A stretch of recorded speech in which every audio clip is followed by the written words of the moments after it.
Hi guys, and welcome back to another YouTube video. In this video I'll be doing my AFL Fantasy Round 3 review of Hawthorn vs North Melbourne.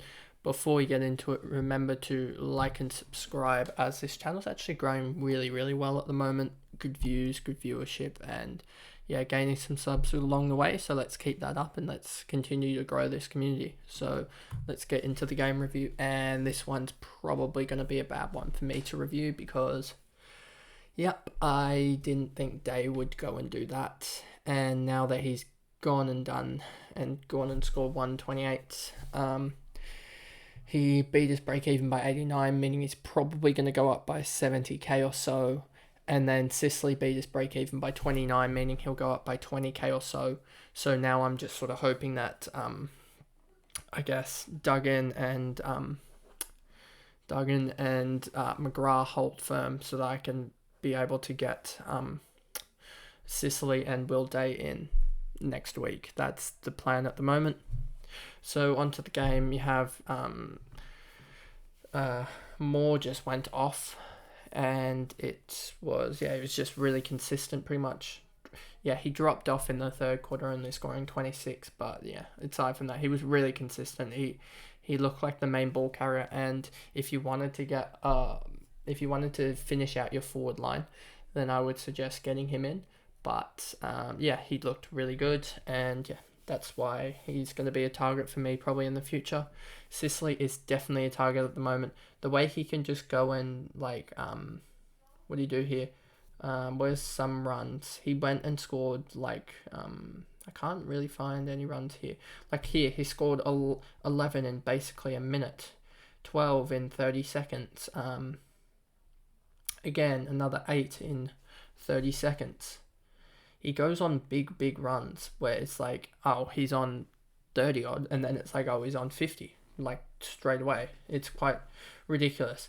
Even here, you see here in the space of a minute, he scored another 12, and I know these timings are slightly out because they do it every 20 seconds they do like an update rather than like second by second. So these are slightly out because I remember 3 or 4 times he just kicked it to Will Day and then just got it back from Will Day and kicked it to someone else, kicked it to Hardwick or someone like that. Hardwick had a ridiculous first half when we get to it.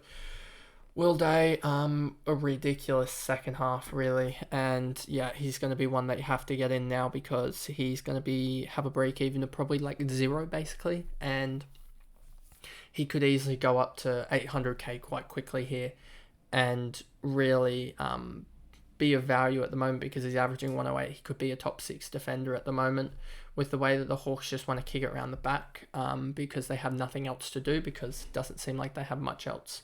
Attacking wise, it could be quite good for to lump on 2 Hawks defenders here. And yes, it does mean that I will have 4 Hawks players, but I plan on getting rid of Warple for either a forward premium with a rookie downgrade, or to get another 700-800k player with a rookie downgrade with him, because he'll be at 600k or so, and then that'll be able to, with 200k from a rookie, be able to get up to an 800k guy. Maybe you take a chance with Aaron Hall or someone like that as well, maybe something like that, but we'll see. Moving on to Hardwick, and he had a 3-point last quarter. Yeah, and had a first quarter of 60, which was just ridiculous. You look at here, and in the space of 4 minutes, he had 27 points in 4 minutes.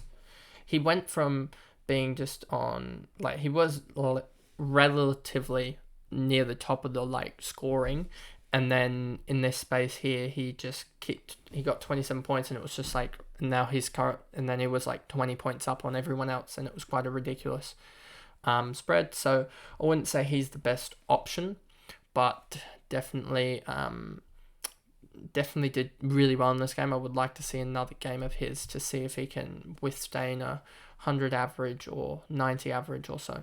Newcomb did really well.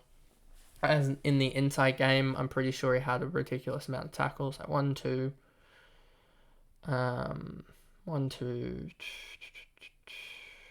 probably only ended up with like 4 tackles now, looking at it.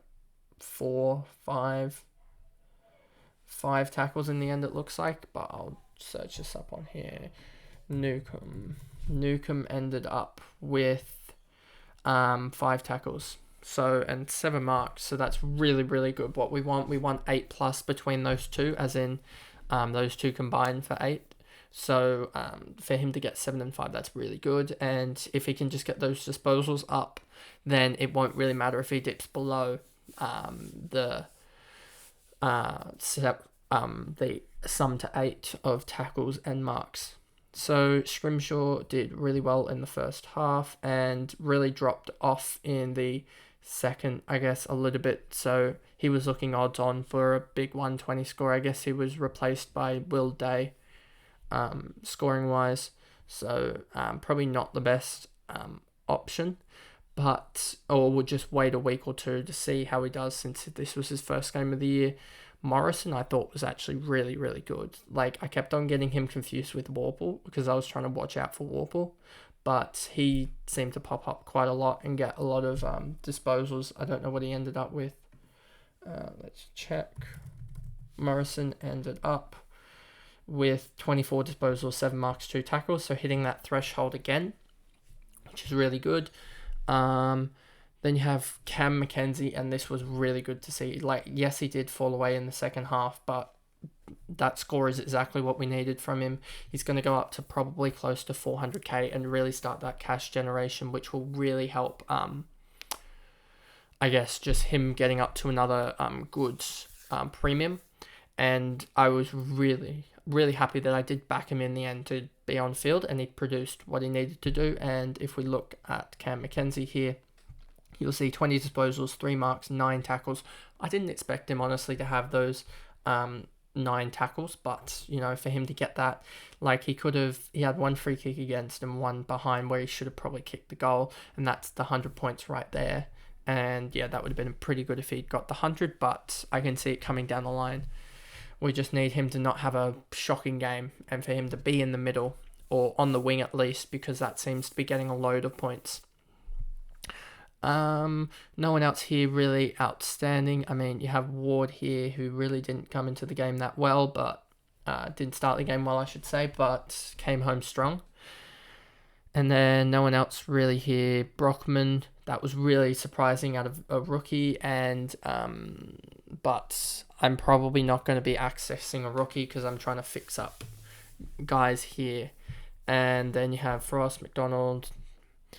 Then you have Warple here, who just didn't get into the game and really looked shaky. But because I believe from a tackle from Newcomb, Newcomb's going to get suspended, I think. He's going to get 3 games, I would suspect, because he's pinned the arm and chicken-winged. He chicken-winged, tripped him over, and the guy landed head first, so surely he gets 2 or 3 weeks for that, meaning Warple should be able to get his position in the midfield back, and that should increase his scoring. So I'm just going to keep him on ground now, because I do think he's going to be traded out by quite a few who think his scoring is over. But I don't think his scoring is over. Yes, his efficiency isn't the best for Supercoach people, so maybe Supercoach people trade him out. But I think AFL fantasy-wise, he's still going to go back to 80s or so. Then you have Reeves, Net Green. No one else did anything much here. Then we move on to the North scores, and North was dominated by Harry Sheezel, doing what Harry Sheezel does best, a 55.3. I didn't even realise it was that, because he sort of just was on 32 at halftime. I was like, oh, has he finally slowed down? But it was no, he hasn't slowed down. Quite ridiculous scoring from him, 55 in the third. Just basically means that he's going to go up again. He beat his break even by 150, so maybe we see him go up by another, 105k, 110k, up to 570k. He's starting to get close to the point where he might, before I flick him down back, get up towards Goulden in price. Like, we're talking, he might jump that much in price. Serha, really good output from him. I think that he's similar to Tom Papley in that he can strike in the midfield a couple times, but he looked really good coming up the ground actually in this game, which was surprising. But I just don't know fantasy-wise whether that will be the best choice. And then Zeeble struggled, which was really good for me, who didn't pick him.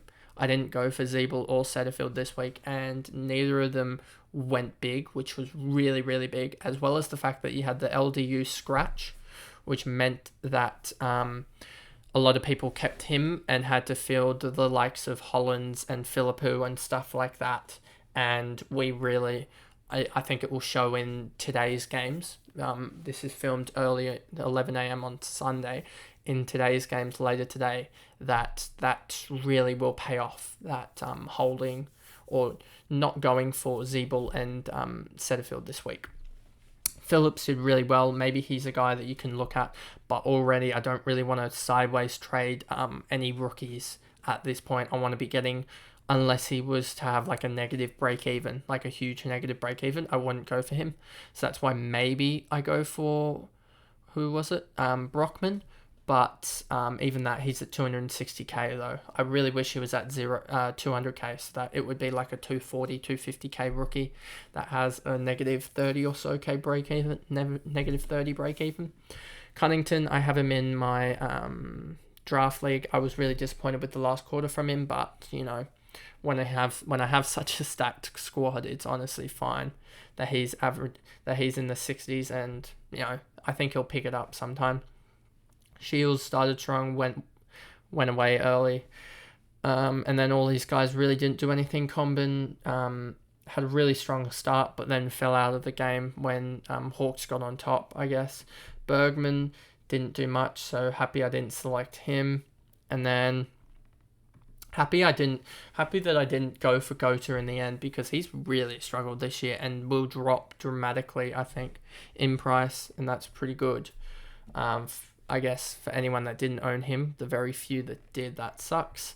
And then no one else here really did anything. And then you've got Luke Davis-Uniacke on 0 because he didn't play. And that, I saw a stat that it was something like 9.2% of the people that actually, 9.2% of the comp actually held him, because he has like he's team selected by about 10.8 or so %. And I'm pretty sure around 0.6, 0.7 traded him out. And then the other, what is that, give or take another %, put him onto the bench, I believe. And that's really where you get the big split. So him being on field for most people means that they have to, if you look at my team, they'd have to field either Philippou, Chesser, Alan Davies, Hollands. They'd probably be fielding Warple. So they'd be fielding 4 or 5 rookies here. So that's my review of the Hawthorn versus North Melbourne game, and I guess Sam Mitchell got one on his former coach in Clarkson in this game. But yeah, I'll be back with another review shortly. Thanks guys, goodbye.